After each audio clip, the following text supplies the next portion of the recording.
சுடக இல்லாவிட்டால் ரத்தத்தில் வேகம் இல்லை, சேட்டைகள் இல்லாவிட்டால் இனிமை இல்லை, கூட்டை தான் தாண்டாவிட்டால் வண்ணத்து பூச்சி.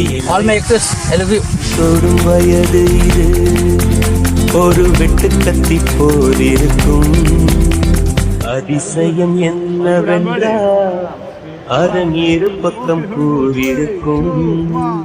அடைமழை வாசல் வந்தால் கையில் குடையின்றி வானறைவோம்.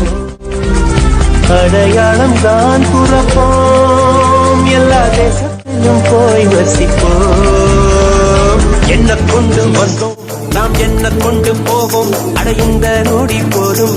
வேற என்ன வேண்டும் வேண்டும். பல பழக்கிற பகலானி, பட பழக்கிற அகலானி, அனல் அடிக்கிற துகுலானி, நகலின் நகலானி, மழை அடிக்கிற முகிலானி.